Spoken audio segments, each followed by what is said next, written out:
Olá, sejam bem-vindos e bem-vindas ao curso de Análise de Dados com Python. Este curso é ofertado pelo PET de Ciência da Computação da Universidade Federal do Rio Grande do Norte, UFRN, e também pelo Departamento de Informática e Matemática Aplicada, DIMAP.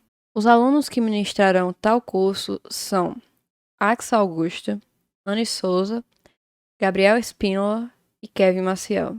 Temos aqui abaixo no slide o e-mail de cada um dos alunos para caso tenha alguma dúvida ou alguma sugestão. Esse curso será dividido em 4 módulos, sendo o primeiro, que você está assistindo agora, que será ministrado por mim, Anne, e por Kevin. Ele vai dar uma visão geral do que é Python, como instalar e a respectiva lista que temos aqui nessa apresentação. No segundo módulo, que também será assíncrono, assim como o primeiro, teremos algumas estruturas de dados e algumas bibliotecas. O terceiro módulo será síncrono e começaremos a botar em prática o que vocês aprenderam em alguns datasets, assim como no quarto, que também é uma aplicação do que foi aprendido em datasets e será feito também de forma assíncrona. Esse módulo será, como foi mencionado anteriormente, uma introdução de o que é Python, como instalar, como são as variáveis em Python, como são listas, como fazer entrada e saída de dados, como fazer estruturas condicionais, e como são as estruturas de repetição e funções. Então começaremos do básico. O que é Python, afinal? Python é uma das mais famosas linguagens de programação da atualidade, e não apenas para a área de programação em si, área de engenharia de software e ciência da computação, mas ela é uma linguagem famosa entre também matemáticos, contadores, analistas de dados e muitos outros grupos. Como é uma linguagem de alto nível e com sintaxe extremamente amigável, muito fácil de aprender, também atrai um público mais novo, crianças que estão buscando aprender programação, entender lógica de programação. Python é uma linguagem famosa no mercado porque, como foi mencionado, ela consegue resolver problemas de diversas áreas que atrai o olhar de empresas grandes como as dessas marcas que estão aí na apresentação. Python resolve problemas de automação, pode ser usado para inteligência artificial, machine learning, visualização de dados, e isso acaba ajudando e resolvendo diversos problemas que, com certeza, empresas como essas que estão aí irão precisar. Como eu mencionei, Python é uma linguagem de alto nível, então o seu código-fonte ainda precisa passar por um interpretador para que possa gerar uma saída, que é diferente de linguagens de um nível um pouco mais baixo, como C, por exemplo. No caso, o interpretador Python, ele é um programa que aceita os comandos escritos em Python, faz a execução. Ele traduz o programa para um formato reconhecido pelo computador, bytecode. Ele vai verificar se o código está escrito corretamente, também permite verificar o resultado de um comando instantaneamente. Dessa forma, ele acaba facilitando o aprendizado da linguagem.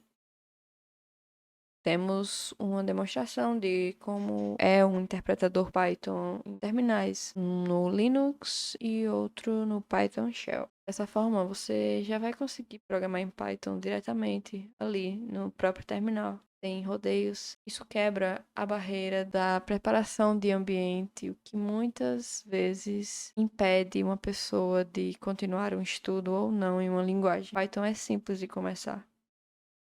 Agora a gente vai partir para a instalação do Python na sua máquina. Por padrão, nos sistemas Linux e macOS, o interpretador Python já vem instalado. Então basta você verificar a versão do Python que está aí. Você vai no terminal e digita esse comando Python -v maiúsculo. A instalação no Linux funciona com o apt-get install, ponto no caso. E são esses dois comandos que tem aí. Basta você inseri-los no seu terminal. Já a instalação no macOS, você usa brew install Python 3 no caso. Preste atenção que há uma diferença entre Python e Python 3 na hora de você verificar a versão baixada a partir desses comandos aí. Você irá usar Python 3 e não Python. A instalação no Windows é um pouco diferente. Você irá basicamente no próprio site do Python e baixar a versão que você preferir e seguir os passos do instalador. O site é esse e eu baixei a última versão para Windows, caso eu estou no Windows. Agora iremos entender um pouco sobre variáveis. Bom, uma variável é um nome que se refere a um valor. Elas armazenam dados que vão ser utilizados no programa. Variáveis possuem um conteúdo, um nome e um tipo. Sobre a nomenclatura das variáveis, no Python, usamos sempre letras ou underlines para começar nomes de variáveis. O Python também permite acentos, mas eu não confesso que eu não vejo muita gente usando. Aqui temos um esquema ao lado esquerdo mostrando uns exemplos de como nomear variáveis e ao lado esquerdo como não nomear variáveis, começando com números e sem underline para dividir palavras. Também sobre a nomenclatura de variáveis, temos que no Python e em algumas outras linguagens, tem um caso de algumas palavras serem reservadas para outros usos no código. Também vale ressaltar que, para uma boa escrita de código, devemos ficar atentos aos nomes das variáveis que colocamos. A questão de nomenclatura, ela deve ajudar a você entender o código que você mesmo fez e ajudar na manutenção e também para que outras pessoas consigam ler de forma mais fácil o seu código. Então vale a pena investir em dar bons nomes de acordo com o contexto que você vai usar aquelas variáveis.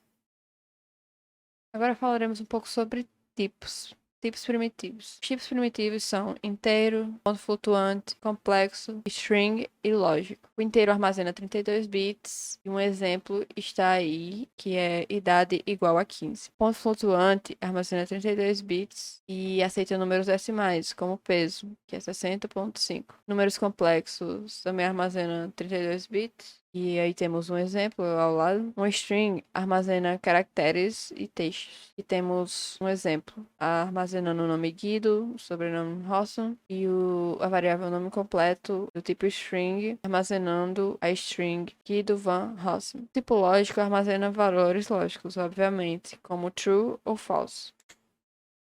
Os operadores aritméticos têm alguma similaridade com muitas de outras linguagens, como a adição, subtração, multiplicação. A exponenciação são esses dois asteriscos, a divisão a barra, a divisão inteira representada por barra barra e o módulo por cento. Aqui temos exemplos de o que os operadores fazem. A igual a 5 atribui o valor 5 à variável A. A mais B faz a soma do que está em A mais o que está em B. A menos B subtrai. A asterisco B multiplica. A asterisco asterisco A. O asterisco asterisco, no caso, vai calcular o valor de A elevado ao próprio valor de A. A barra B vai dividir o valor de A por o valor de B. A barra B vai fazer uma divisão inteira do A pelo B. O A%B vai calcular o resto da divisão entre A e B. Agora vamos entender acerca de operadores sobre cadeias de bits. Temos esse operador menor que desloca a quantidade de bits que você queira para a esquerda. O inverso desloca para outra direção. E aqui temos alguns operadores lógicos, como o AND, o OR, o SHOR e o NOT. O AND retorna 1 se ambos forem 1. O PIPE retorna 1 se algum for 1, pelo menos 1. O SHOR, ou XOR, retorna 1 se ambos forem 0 ou se ambos forem 1. E o NOT retorna o inverso, o complemento. No caso, se A for 1, ele retornará 0. Aqui temos exemplos de o que resultaria das operações. No primeiro caso, estamos atribuindo o valor hexadecimal à variável A, que esse valor em hexadecimal representa 161. Nesse segundo caso, vamos atribuir o valor 1 em hexadecimal à variável A. A variável B, quer dizer, aqui está errado no slide. E ele vai retornar, óbvio, 1. Temos A e B, que é a operação lógica AND. E temos aqui a OR, que é A ou B. Temos o deslocamento de um bit da variável A para a esquerda. E aqui temos o deslocamento de um bit da variável B para a direita. Por fim, temos um exemplo do NOT, que resulta o inverso da variável A em complemento. Agora chegamos nos operadores relacionais. Temos o do igualdade, que verifica se dois valores são iguais, e é representado por igual igual. A diferença, que é uma exclamação e um igual, que verifica se eles são diferentes. O maior, o menor, o maior ou igual e o menor ou igual. Temos aqui alguns exemplos de como essa verificação vai funcionar. Perceba a diferença entre o igual e o igual igual. Não vamos confundir. Um igual sozinho atribui. O igual igual verifica. Faz uma comparação. Temos o diferente, que é o exclamação igual, verificando se o valor de A é diferente do de B. E todos retornarão true ou false. E aqui embaixo, no último, temos verificando se A é maior que B. E o valor retornado é falso. Aqui temos verificando se é menor, se é maior ou igual e menor ou igual.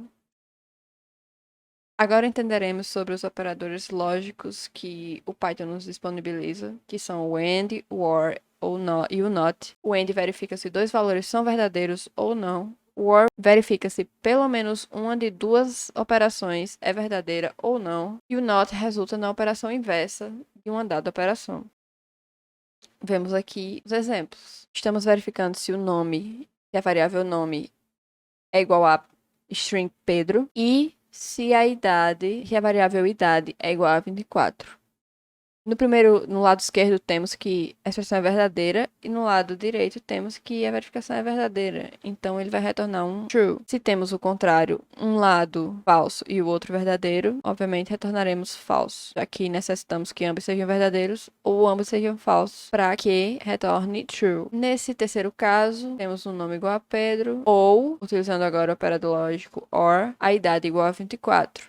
No caso, precisamos que apenas um seja verdadeiro. Dessa forma, retornaremos true. Mas no caso, os dois são verdadeiros.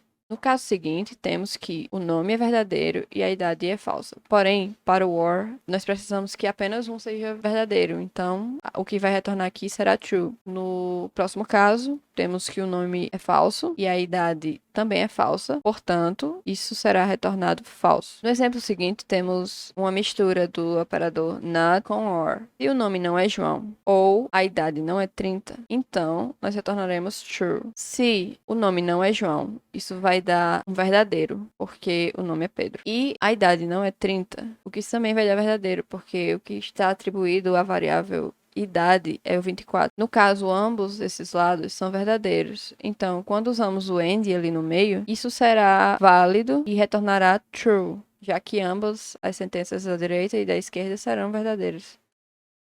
Aqui temos algumas formas de atribuição. Como já foi usado anteriormente, o igual vai atribuir o valor a uma variável. Aqui atribuímos uma soma, por exemplo, o mais com o igual, que no exemplo tem A mais igual 10. Isso atribuirá o valor 10 ao que já existe na variável A. E atribuição com subtração, que é, no exemplo, o menos e o igual, que vai subtrair 10 do que já tem na variável A.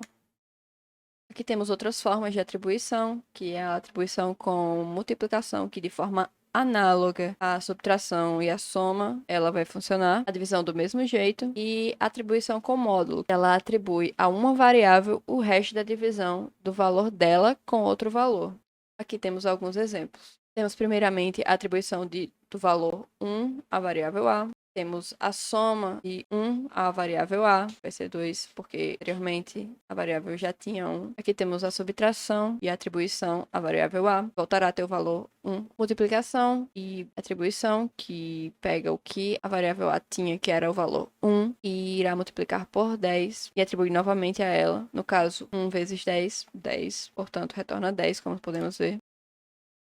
No caso da divisão com atribuição, nós temos como valor de A até então, até a última operação tinha sido 10. Nós vamos dividir por 2 e atribuir esse valor a A, e no caso teremos 5. Perceba que retorna um ponto flutuante. Próximo caso, teremos atribuir o valor da variável A, o resultado da divisão inteira do valor de A com 2, que vai dar 2.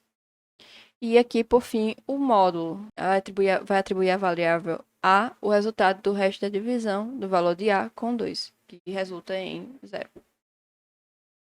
Agora falaremos um pouco sobre tipagem dinâmica.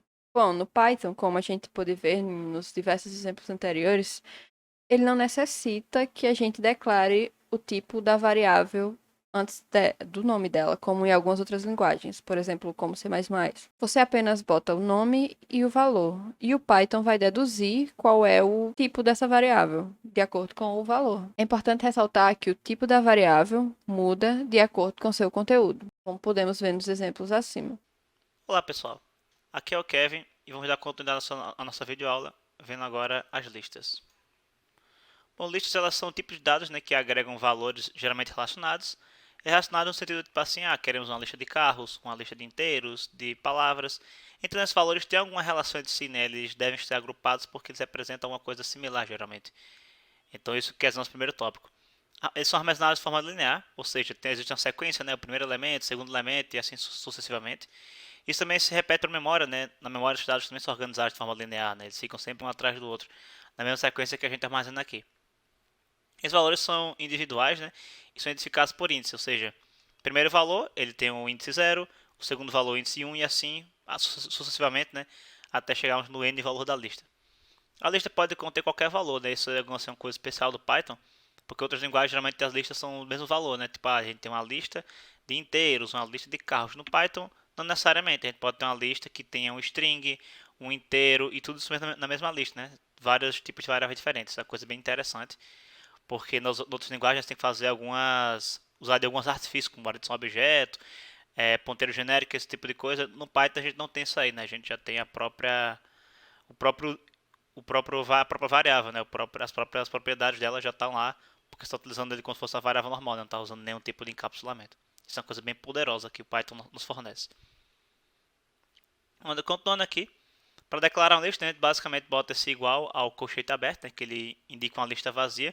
Você também já pode criar uma lista dando os seus elementos, né? Então aqui na lista números, você já está o elemento 1, 2 e 3. Então o primeiro elemento dela é 1, segundo 2, terceiro 3, dessa forma que está aqui. Tem podemos botar uma lista de strings, né? Como a gente mostra aqui no terceiro exemplo. Uma lista mista, né? Com floats, inteiros e strings. Uma lista de listas também, que é possível, né? Então a gente cria uma lista com esses dois primeiros carinhas aqui, né? E a gente mostra ela para você ver aqui, ó. Uma lista onde o primeiro elemento dela é uma lista e o segundo elemento é uma lista. Também podemos ter, né? Uma lista com listas e outros elementos. Então, por exemplo, a gente pega essa lista aqui que a gente printou, que tem uma lista com essa primeira lista, e a segunda lista a gente botar um string aqui, né, que não é uma lista. Então, né, como eu disse, o Python pode ser misto, você pode botar listas de várias formas aí que você quiser. Já quando eu falei, né, que os atributos são indexados, justamente essa parte aqui. Quando a gente quer especificar um elemento, a gente quer acessar, a gente quer mostrar, a gente utiliza dos índices quando a gente está trabalhando com lista. O índice nada mais é do que a posição dele, né, como eu falei anteriormente. Nesse caso aqui, né, a gente bota o 0 para identificar o primeiro item da lista. Lembrando, né, sempre começa de 0 e vai até o tamanho da lista menos 1, né? Então a lista aqui tem 3 elementos, então ele vai de 0 até 2, né? 0, 1 e 2, que são nossos 1, 2 e 3 aqui na lista. Então quando mostra aqui, né, print números 0, ele mostra aqui o primeiro elemento, print números 2, último elemento, né, o terceiro elemento. E aí a gente também pode trabalhar com números negativos. Isso também é outra coisa que o Python fornece. Nem toda linguagem tem esse poder, né, esse ferramental de você acessar uma lista com índices negativos. O índice negativo é a mesma coisa que o positivo, só que o reverso, né? Então quando a gente coloca menos 1, ele vai até o final da lista e pega o primeiro item, né? Voltando um item, que seria o 3, né? Nosso último item. E o menos 3, que seria voltando tudo 1. Perceba que aqui, né? Ele é inclusivo, né? O menos 1, ele vai no final, né? O n valor e volta 1. Então, e diferente do zero, né? Como não pode ter menos zero, a gente começa com menos um. Bom, fatiamento de listas é uma coisa interessante. O que significa fatiamento? Literalmente, você corta, né, um pedaço da lista e retorna aquela fatia naquele pedaço exclusivo. Aqui a gente pode ver, né, que é nessa lista aqui, chamada números, que tem 5 elementos, e a gente corta do elemento, a gente coloca aqui a fatia, né, 1, 2.3. O que significa? Ele vai pegar o segundo elemento, tá vendo aqui? E vai até o quarto elemento. Só que esse quarto aqui ele é exclusivo. Então a gente vai chegar no segundo elemento. Chegou no quarto exclusivo, né? Então ficaria só o 2 e 3, que seriam essa lista aqui. Porque esse último cara aqui é exclusivo, né? Ele excluiu o último elemento. Mesma forma aqui, né? Nesse mesmo exemplo aqui, 3, 4, ele vai do quarto elemento até o último elemento, né, o quinto elemento, porém, como é exclusivo, pega só o 4. Aqui nesse caso, ele vai botar 1 e infinito, né, digamos assim, não determinado, quer dizer que ele quer a fatia do segundo elemento até o final da lista. Constante especifica, ele pega, digamos assim, o máximo, né? Então, se eu colocasse aqui, por exemplo, nada no lugar do 1 e no final o último elemento, ele pegaria do começo até o último elemento, ou do começo até o quinto, né, dependendo de quem eu colocasse aqui. Mesma forma aqui com o 0, né? O 0 ele também conta como se fosse deixando vazio, né, já que o 0 é o primeiro elemento. E a parte esquerda, né, desse fatiamento, ele é inclusivo, então ele pega a lista completa. Ou, mesma forma como eu disse, né, deixando o intervalo vazio, ele vai lá e pega todos os nossos valores. Bom, isso é importante também quando queremos fazer a cópia das listas. Porque no Python, quando passamos uma lista para uma função, que a gente vai ver mais na frente, mas ou então até quando queremos copiar uma lista, tipo, eu quero ter 2 cópias da lista para manter um backup ou algo do tipo. Se você colocar apenas uma lista igual a outra, não funciona muito bem como funcionaria com um inteiro, por exemplo. Que você faz a cópia do valor daquela variável. Não é bem assim. Com listas, se você pegar, por exemplo, V e dizer que V é igual a L, como a gente faz aqui, você pode ver que, beleza, o L tem esse valor e o V tem esse valor, certo? Só que se eu alterar o V, eu altero também o L. Por quê? Porque eu só fiz alterar a referência de V, não fiz uma cópia. E o que significa, em tentando não entrar muito em termos técnicos aqui, né? Significa que V e L representam no fundo a mesma lista, né? É como se eu dissesse, apontasse 2 caras para lá, tipo, olha, esses 2 caras são a mesma coisa, e quando eu modifico um, eu necessariamente modifico o outro, né? Tipo um registro, uma cópia do registro, né? 2 portas para a mesma sala, por exemplo. Então, se eu quisesse realmente fazer uma cópia, tipo, eu quero pegar L e quero fazer uma cópia de L para V, só que eu quero que quando L se altere, V não se altere e vice-versa, eu teria que usar o fatiamento, que seria justamente, né, essa cópia aqui, porque lembra que quando eu faço fatiamento, ele retorna aquela sequência, né, aquela sequência da lista. Então, como eu botei aqui a lista toda, ele vai retornar a sequência da lista toda. Porém, como dessa vez estou usando fatiamento, ele vai retornar só a cópia dos valores. E quando eu atribuo isso aqui a V, V vai ficar só com as cópias de L. Então você vê aqui que eu alterei o V, mas o L está normal e o V está diferente. Consegue perceber? É justamente isso que uma das utilidades, né, do nosso fatiamento é justamente criar cópias de listas que podem ser bem úteis quando, como eu disse, né, você quer manter vários registros daquela lista e modificar de forma diferente. Né? Adicionar elemento na lista é uma coisa muito importante, porque até agora, né, a gente viu listas que já foram definidas com todos os elementos que estariam nelas. Né? A gente pode ver aqui no exemplo anterior que eu disse que ela já tem esses elementos aqui. Só que se eu quisesse adicionar mais caras, tipo, eu quisesse adicionar o 6 ou um string ou qualquer outro valor aqui dentro. Então, dessa forma a gente utiliza o método append. Esse append ele vai lá e pega esse elemento e bota no final da lista. Porque lembrando, né, se a gente tentar acessar um carinha pelo colchete, utilizando um valor que está fora do range, ele vai retornar um erro, né? Ele vai quebrar a execução do código. Então a gente tem que realmente adicionar para depois assim que a gente conseguir acessar, né, utilizando os índices para poder modificar o elemento. Então aqui, né, você pode ver que a gente cria uma lista vazia, adiciona um elemento, adiciona o segundo elemento, né, mostra os 2 elementos dentro da lista e a gente vê que o tamanho da lista, né, o length dela é 2, comprovando aí que os elementos realmente foram adicionados, né, a essa lista. Como são elementos, né, a gente pode utilizar a instrução del. A instrução del, ela não é necessariamente exclusiva para a lista, né, ela serve para qualquer variável no Python. Então, considera del e o nome da variável, ele vai excluir aquele valor, né, vai liberar aquele valor da memória. Isso é importante caso você queira manipular a memória, né, esteja com a aplicação bem robusta. Mas isso aqui também serve para a lista, por quê? Porque a lista ela é uma variável que guarda outras variáveis, possivelmente. Né? Ele guarda vários valores ou classes, né, e etc. Então, quando a gente utiliza o del na lista, digamos que ele tem dois comportamentos. Né? Que a gente pode excluir a lista, né, dar del e o nome da lista, ou podemos dar del e um elemento da lista. No caso, né, um vai excluir um elemento, o outro vai excluir a lista toda. Que é como a gente tem o exemplo aqui, né? Eu tenho a lista L com A, B e C. Se eu der del em L1, né, no segundo elemento de L, ele vai lá e deletar apenas o B. Só que se eu der del em L, você pode ver que L já não existe mais, né? Ele desse erro aqui dizendo que L não existe. Justamente porque eu deletei, né? Eu liberei a memória relacionada à lista L. Então fiquem atentos nessa diferença aqui quando você quiser deletar um elemento da lista ou a lista toda. As operações interessantes, né, que temos listas, a gente vai entrar em muitos detalhes nisso aqui, mas é legal vocês testarem, né, para vocês verem o funcionamento, né. São as funções append, como a gente já citou, count, que conta a ocorrência de elementos numa lista, extend, né, que ele coloca uma lista dentro da outra, né, você tem duas listas que você quer juntar, você usa extend, o index, que ele busca o elemento e retorna o índice daquele elemento dentro da lista, e o insert, né, que coloca o elemento em um determinado índice. É basicamente fazer aquele colchete e botar o operador igual. Funciona de forma similar, né, só que isso aqui é mais explícito. Para quem está lendo seu código, talvez seja mais fácil de entender.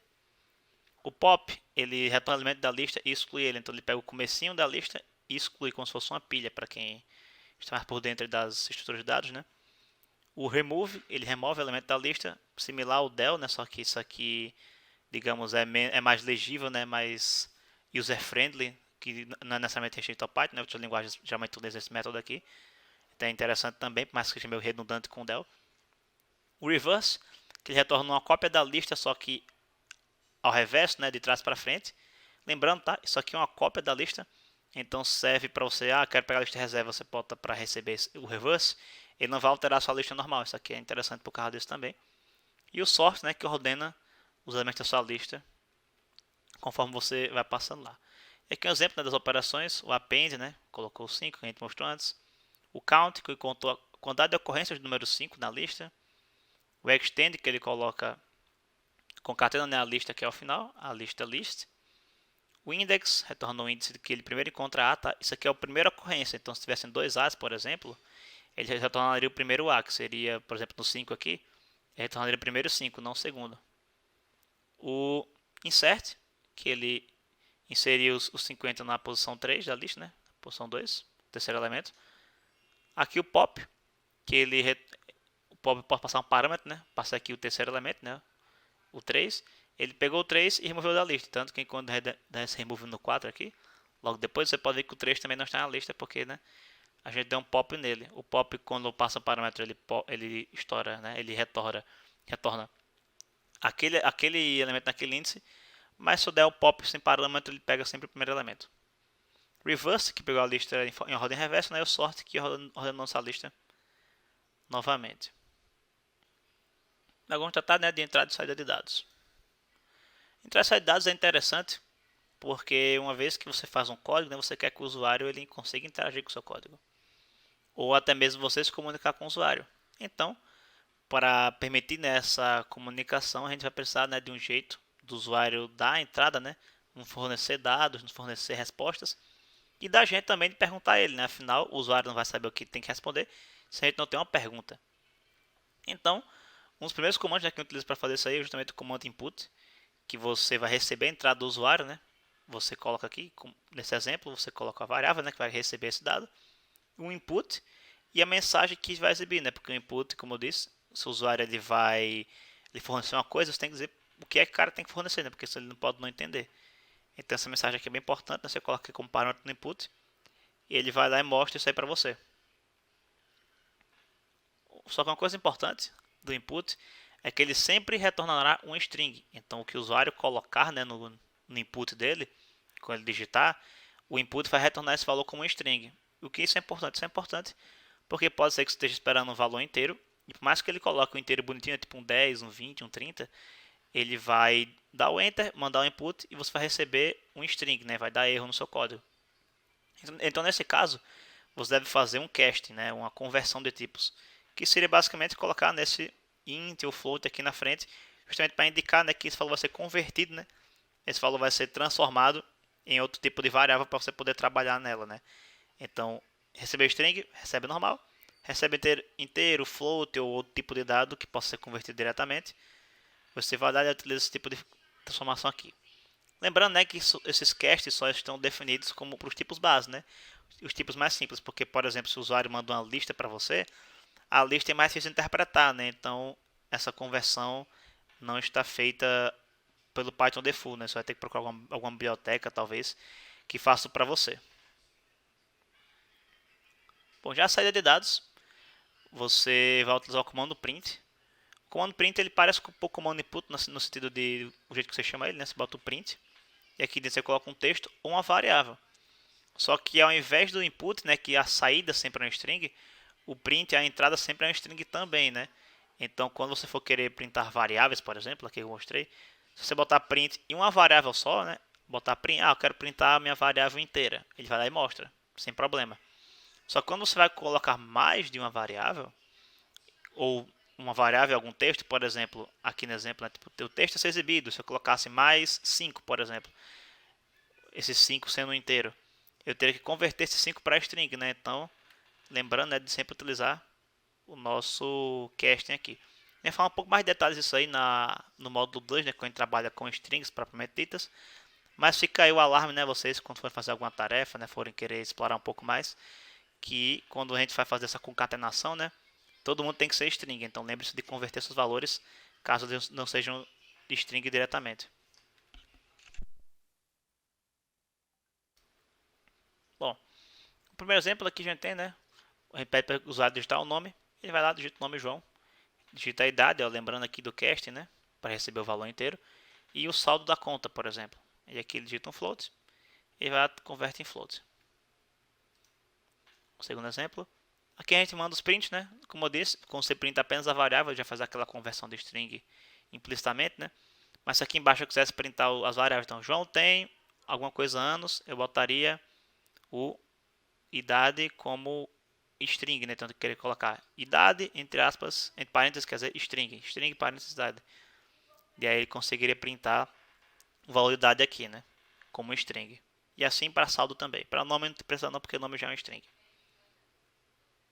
Mas né, a gente vai falar sobre isso aí mais quando for para a aula de strings.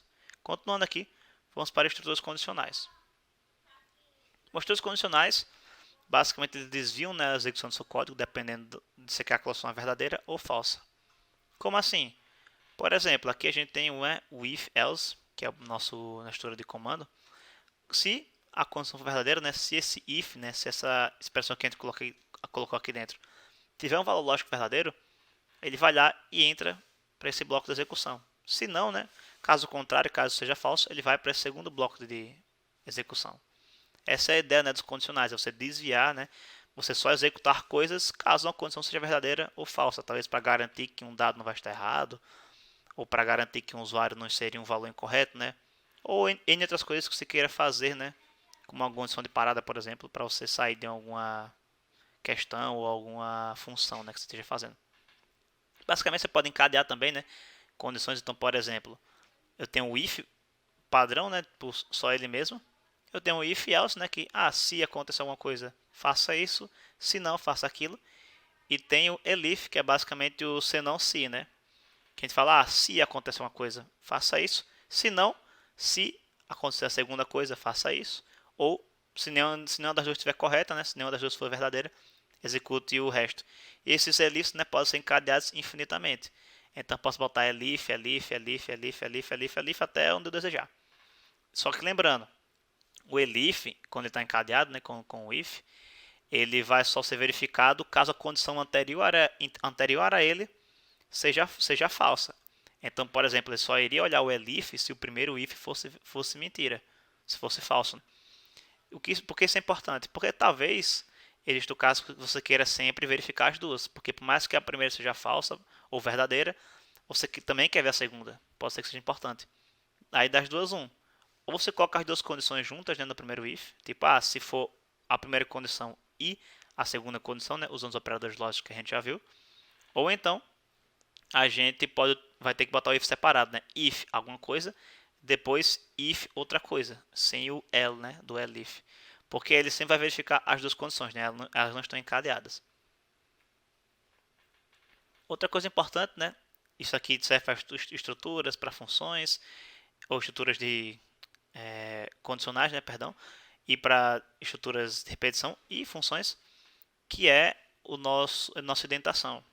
E isso não só ajuda a leitura, como está aqui no slide, mas no caso do Python, a sua instrução não vai executar, né? Ele não vai reconhecer a sua instrução se você não der esse espaço aqui, né? Essa tabulação dentro de um if, dentro de um for ou dentro de uma função. Por quê? Porque como você pode, se alguém já programou antes, você pode perceber que o Python não tem um indicativo de final da instrução, né? Você só tem, digamos assim, a quebra de linha. E a gente tem essa indentação, né? Não tem ponto vírgula, não tem chave nem nada desse tipo de coisa. Então o Python só reconhece que o código está dentro do if, né, o código dentro da condicional, ele só reconhece quando você dá essa tabulação, né, esse afastamento. Isso aí é importante, né, porque se você deixar normal, seu código ele vai fingir que não tem nada dentro do if, né, ele vai passar direto, mesmo que a instrução tenha sido verdadeira. Então é bom, né, sempre lembrar dessa indentaçãozinha também. Isso aqui é um exemplo, né, que mostrando que a indentação também é importante, não só porque no Python o código não roda, mas em outras linguagens, né, caso você queira se aventurar em C++, C, Java ou qualquer outra linguagem que tenha no mercado, um código, né, não indentado, você não consegue entender muito bem onde as coisas estão, né? Tipo, tem um if aqui, mas será que esse cara está dentro do if e tal? Você tem que sair contando chaves e tal, é bem complicado. Já um código bem indentado, você pode ver, né, claramente quem está dentro de quem, né, qual cláusula está encapsulando quem. É bem mais simples de entender a estrutura lógica do código só por causa da indentação. Então, né, não só para o seu código funcionar, mas também manter em mente, né, que alguém vai ler seu código que não pode ser você, até mesmo você, quando for ler posteriormente, você vai ter dificuldade talvez se o código não estiver bem indentado, né, bem organizado. Bem, agora, né, falando do estudo de repetição, temos o primeiro estudo de repetição, né, que é o laço while, que, lembrando do if, né, temos aqui a palavra reservada, né, o while, a condição do while que normalmente é parecido com if, né, a instrução booleana. Então, caso isso aqui seja verdade ou não, se for verdade, ele executará esse bloco que está dentro dele, né, tipo if, né, o bloco indentado. Caso não, ele sai desse laço e continua a execução do código pulando, né, esse bloco aqui de instrução que ele tem aqui dentro. Esse outro laço, né, que percorre a sequência chamado for, quem está vendo ele um pouquinho mais na frente. E é isso aí. Vamos lá, o while, como eu disse, ele vai ter essa condicional aqui e depois, né, dentro dele você faz as operações que você deseja, né, que sejam repetidas até a condição ser falsa. Então aqui bota esse mn e o contador, a gente vai dividir no m sempre vai ser metade de n e n metade de m. E a gente vai contar, né, quantas vezes ele vai ter que repetir isso aqui para m ser menor que n. Então, ele vai lá, toda vez que ele olha aqui, né, a primeira vez, se a condição é verdade ou não. Se for verdade, ele executa.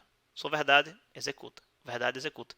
É só parar uma vez que isso aqui for falso. Então, quando n for menor que m, ele vai parar e ele vai mostrar, né, quantas vezes foram necessárias para isso ocorrer. Bem simples a estrutura. E é basicamente isso. Outras coisas que a gente pode utilizar dentro do while, né, são especiais para while e for. Para o for também isso é incluído. É o break e o continue. As instruções break e continue, elas ajudam no fluxo da execução. O break, ele para o fluxo, né, para o fluxo do laço. Então é como se fosse a condição falsa, né? Ao invés de você coloca um break dentro do while, você interrompe a execução. Então, por mais que a sua condição fosse verdadeira, porque ele chegou no break, né, ele atingiu o break, o comando break, ele vai lá e para a execução na hora e vai continuar para fora do while, né? Já o continue é um pouco parecido, porém ele não para o laço de uma vez toda.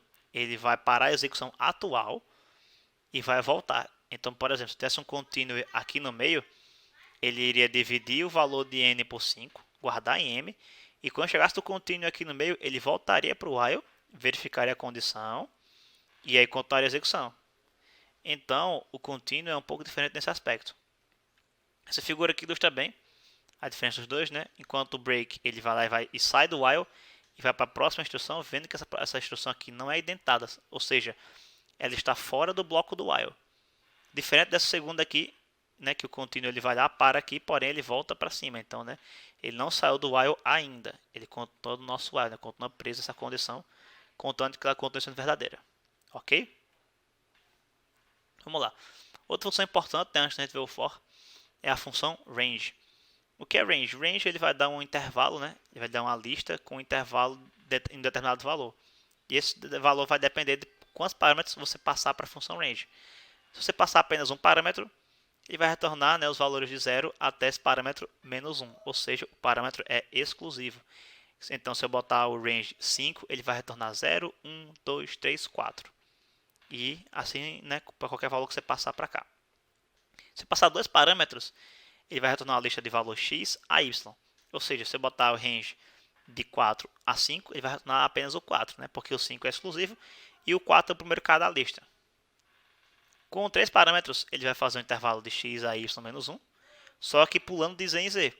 Então, se eu botar x igual a 0, y igual a 5 e z igual a 2, ele faria uma lista 0, 2, 4 e pronto. Porque quando ele fosse pular mais um, ele via que o 6 é maior que o y, né? Ele está fora do intervalo, então ele não entra. Então a gente teria 0, 2 e 4 apenas na nossa lista de retorno. Como a gente pode mostrar aqui no exemplo, range 10, ele vai gerar a lista, né? 0 a 9. Range de 1 a 10, 1 a 9, que era 0, né? Porque ele começa a partir de 1. Menos 5 a 10, menos 5 a 9. Vamos lá, range de menos 6, 6, 2, pulando 2 em 2. E aqui, né, pulando 3 em 3, de forma similar. E para que tudo isso? Justamente por causa do laço for. O laço for, ele também é uma estrutura de repetição, né? Assim como o while. Porém, diferente do while, que ele, digamos assim, ele depende apenas da instrução lógica lá, né, que está no condicional dele. O for, ele vai percorrer, ele vai iterar sobre uma coleção, uma lista, um dicionário ou algum outro tipo de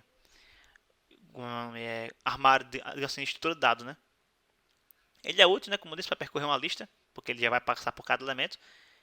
E cada ciclo, né, a cada execução, ele substitui o valor da variável pelo próximo valor dessa lista. Então, por exemplo, se a gente tem uma lista com 1, 2, 3, 4 e 5, no primeiro passado desse forno, na primeira execução, ele teria valor 1, a variável que eu botei lá para ser nossa variável do loop, né?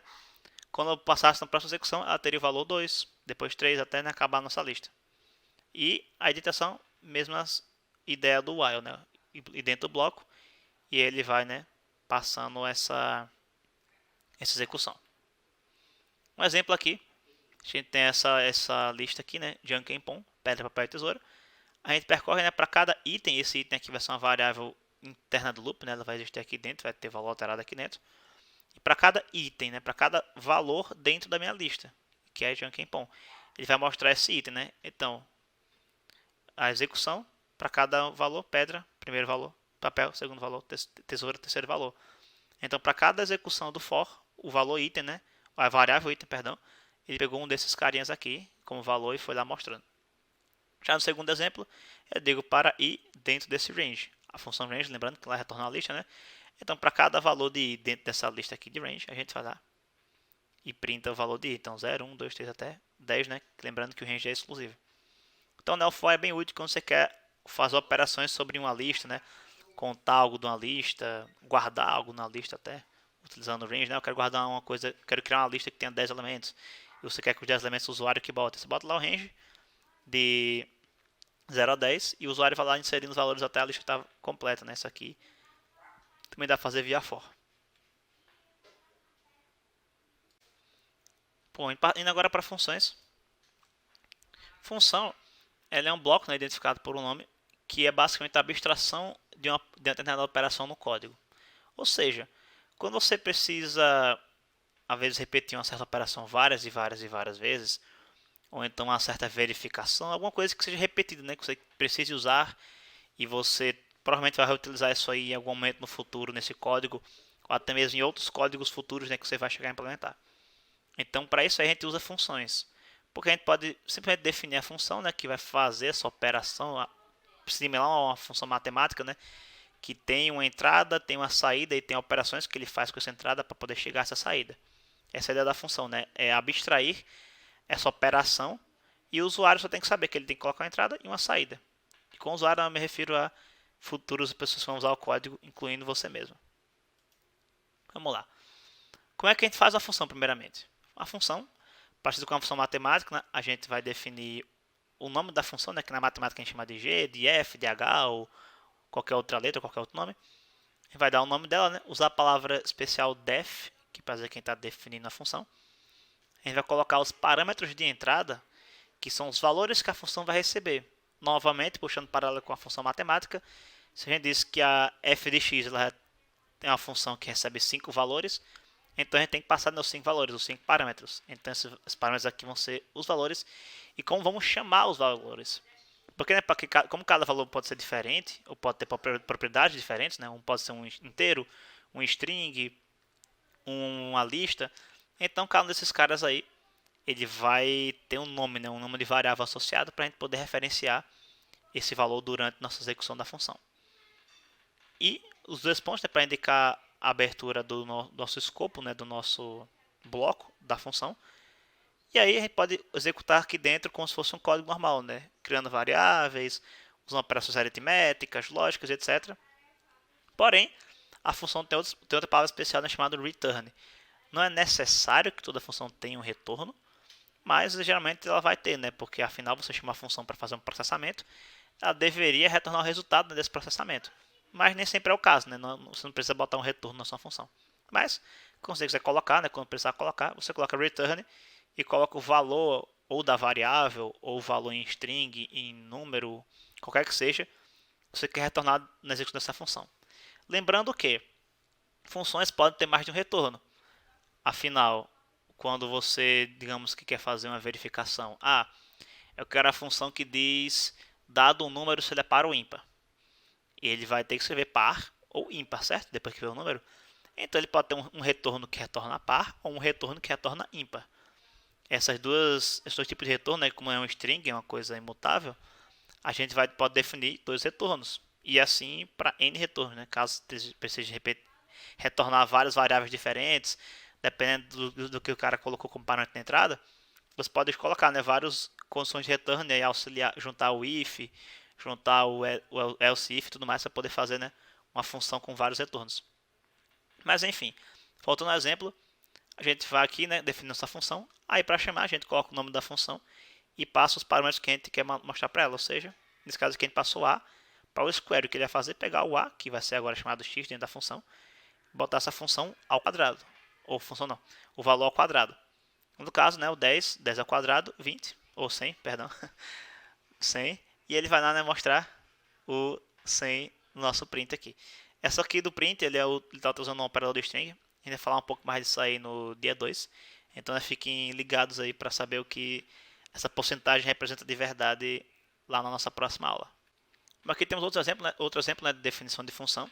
Só que aqui a gente está utilizando, você pode ver, uma lista como parâmetro. Só que perceba que essa lista aqui, diferente... Opa, voltando aqui um pouco. Pode ver aqui, diferente do x, não tem nada, certo? Do seu parâmetro aqui é x.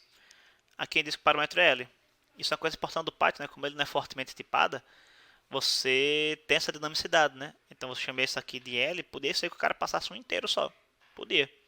Pode acontecer, esse caso vai dar erro, né? Então esteja atento, né? Que por mais que você espere um tipo de dado na sua função, você não tem como explicitar, dizer, eu quero um inteiro aqui, eu quero um float aqui. Você não tem como. Então é bom, né, você deixar bem comentado seu código, né? Escrever lá uns comentários utilizando as ferramentas que o Python fornece, para que quem vai utilizar, né, outro programador ou até mesmo o usuário que vai chamar essa função em alguma implementação que você fez, ele saiba o que ele tem que passar para essa função para não gerar erro, né? Não ter que tratar alguma anomalia do seu código porque o usuário passou a entrada errada.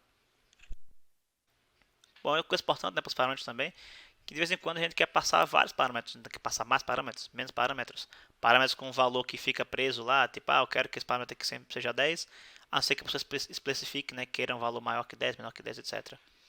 Isso aí tudo deveria permitir, né, em certos casos, essa dinamicidade, né, da nossa função já ter esses parâmetros, digamos assim, pré-definidos. Isso aí, a gente utiliza, né, parâmetros default, no primeiro dos casos, que seria para dizer que um parâmetro vai ter um valor caso o usuário não explicite, né, especifique um valor dado para aquele parâmetro. Ou seja, nesse nosso caso aqui, a gente vai pegar A e elevá-la a x, certo? Esse ESP aqui, você pode ver aqui no retorno, pegar A elevado a x. Só que o x ele é obrigatório, o usuário tem que dar um valor para x. Porém, o A não necessariamente tem que passar um valor. E a gente bota aqui que ele é igual a 2. Isso aqui quer dizer que, caso o usuário não dê um valor para A, né, ele não passa o segundo parâmetro, o nosso A ele vai ter valor 2. Então, se eu chamar ESP passando só o x, né, ele vai pegar o A e dizer, o A ninguém passou, vai ser igual a 2. E vai botar 2 elevado a 5, que dá 32. Só que eu posso explicitar. Eu posso dizer, não, eu quero 5 elevado a 3. Colocou o 3 aqui, ele vai lá e faz a exponenciação dentro de 3 a quinta, que vai dar 243. Então, essa forma bem interessante, né, de você colocar abstrações. Tipo, aqui eu não preciso, sei lá, eu tenho uma potência, esse valor aqui de potência sempre vai ser 2. eu, sei lá, o que eu mais uso, ou algo do tipo, e aí você vai usando. Uma vez que você precisa mudar, você vai lá e explicita isso aí. Torna a execução não é mais fácil de ler, você tem que, é menos cansativo de ficar botando, né, vários parâmetros. E já botar esses caras aqui como default. Uma coisa importante, quando você vai definir um valor default, ele sempre tem que vir depois de todos os parâmetros não default. Ou seja, nesse caso aqui, o A sempre tem que vir depois do X. Por quê? Porque imagina que você vai chamar a função e você passa, eu quero o ESP de 5. Quem é 5? 5 é o A. Porque se o A não pode chamar, porque o X tem que ter valor. E eu não sei o valor do X. Mas será que o 5 não era para o X, já que o A já tem default, entendeu? O seu interpretador não iria saber o que fazer. Então, nesse caso, a gente vai lá e só pode definir os parâmetros default depois de todos os parâmetros numerados, né? Porque aí o interpretador vai saber a quem aquele parâmetro, né, que você passou na chamada da função está se referindo. Esse cara aqui é para x, esse cara aqui é para b, para c, para d, qualquer outro valor que você colocar na sua função. Ok? Terceira coisa importante, cuidado, né, com o parâmetro default quando você for definir. De vez em quando você pode esquecer. Então, né, vai dar um valor diferente. Passei aqui 10 e 8, o C ficou em 0, né? Esqueci que o C existia. Então, né, sempre lembre que os defaults sempre vão ter aquele valor para sempre. Então, se você não quiser usar mesmo, tipo, o C nunca vou usar, ele é que é exceção, talvez nem coloque ele na função, faça uma função diferente, entendeu? Isso é importante para você nunca esquecer que eles estão lá. Por mais que você não explicite na hora da chamada, eles estão lá. Bom, agora tem os argumentos nomeados. Você pode, como eu disse, né, um nome para os seus parâmetros. Você sempre diz, eu quero um parâmetro A, B, C, parâmetro x, y, z, ou etc. Só que você só usava isso aí para se referenciar como variável, né? Dentro da função, esse seria o nome da variável que guardou o valor que você passou. Porém, isso também pode ser visto na hora da chamada da função. Aqui, como exemplo, eu explicitei que em vez de passar na sequência, né? Então ele pegaria A, B e C na sequência, quando eu chamasse ali, por exemplo, 10, 20 e 30. Só quiser fazer diferente, eu quero que B seja 10, C seja 20 e A seja 30. Ou alteraria a ordem disso aqui, ou eu poderia dizer direto, tipo, eu quero que B seja 10 aqui, C 20 e A 30. Eu posso fazer isso. Isso aí, em muitas funções, principalmente nas funções que a gente vai usar mais na frente nesse curso, que são das de plotagem de gráfico, você vai explicitar o número de parâmetros, porque esse parâmetro, sei lá, ela tem 1000 parâmetros da função. Então você não vai dizer, né, 1000 sequências ali, botar um bocado de valor que você talvez nem vai usar para poder modificar aquele milésimo que você vai usar. Não, você vai lá, bota no milésimo e fala, eu quero que o milésimo seja esse cara aqui. E pronto.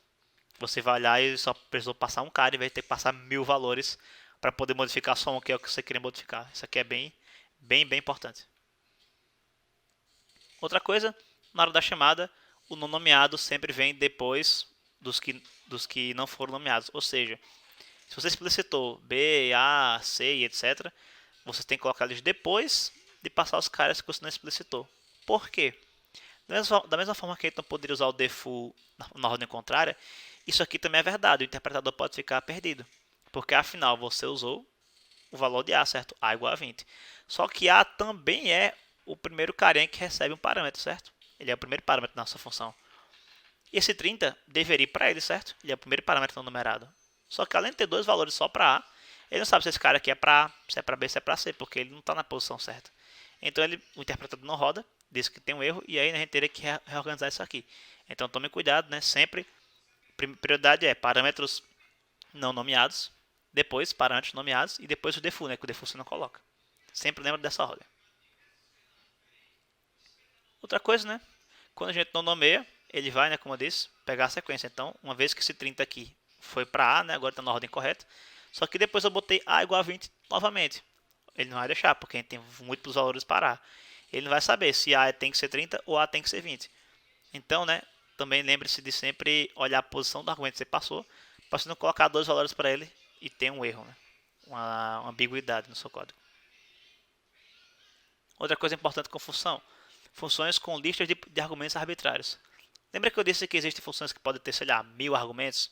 Existem esses casos. Só que nesse caso, a gente vai lá e utiliza uma lista como o parâmetro da função. Já pensou? Porque uma lista acumula, né, n valores. Então, se eu quero passar n parâmetros, ou terei que definir A, B, C, D, E, G, até n enésimos parâmetros aí, ou por dizer, as parâmetros aqui vai ser uma lista. E o cara vai passando todos os parâmetros que ele quer lá, 10, 20, 30 mil, 5 mil, 10 mil. E eu só pego essa lista com vários parâmetros e trato da forma que a função trataria. Como eu disse, né? A gente pode usar a lista, então, por exemplo, a tupla, dicionário, e essa tupla aqui, né, eventualmente pode transformar na lista também. Lembrando, né, que tupla é algo imutável, né? Então, uma vez que você pega o valor da tupla, a não ser que você retire da tupla e depois altere, lá dentro você não vai conseguir modificar. Já o dicionário não, o dicionário você vai conseguir utilizar de uma forma mais tranquila. Como é que você especifica que você vai utilizar uma tupla, um dicionário, né, como seu parâmetro? Utilizando esse asteriscozinho aqui. Um asterisco indica uma tupla, dois asteriscos indicam um dicionário. Só que, lembrando novamente que a posição onde eles estão importa. Então, voltando para aquele assunto que a gente está falando anteriormente, se eu tenho um parâmetro A, B e aqui depois o asterisco C, eu teria que passar o valor de A, o valor de B, e aí depois todo mundo que fosse colocando lá C, D, E, F, G, H, I, J, até o enésimo que eu quiser, todo mundo ia ser guardado aqui na tupla args. Mesma coisa para a tupla, né? Asterisco, asterisco, args, no caso do dicionário. Mostrando aqui, né, o jeito como a gente utilizar com tuplas. Definimos aqui esse numbers como é um asterisco, né? A função vai somando aqui todo mundo e fazer a média. E eu passo todos os parâmetros aqui, né? 1, 2, 3, 4, 5, 6 até 10. Ele vai entrar aqui como uma tupla. E aí eu vou pegar só, né? Percorrer essa tupla aqui. Por mais que a tupla não seja imutável, né? Eu não estou mudando, né? Só estou constando o valor, então eu posso.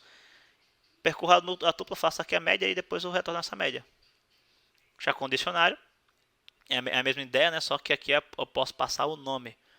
Lembrando que se tivessem outras variáveis aqui, outros parâmetros nomeados até então, por exemplo, se tivesse um parâmetro chamado Jotaro, eu deveria, quando eu desse o Jotaro aqui no dicionário, eu só poderia fazer isso depois que eu tivesse já passado o parâmetro Jotaro, porque senão ele poderia ter uma ambiguidade. Então tenta evitar, né, que o usuário dê um dicionário com o nome que você já tem de parâmetro, né?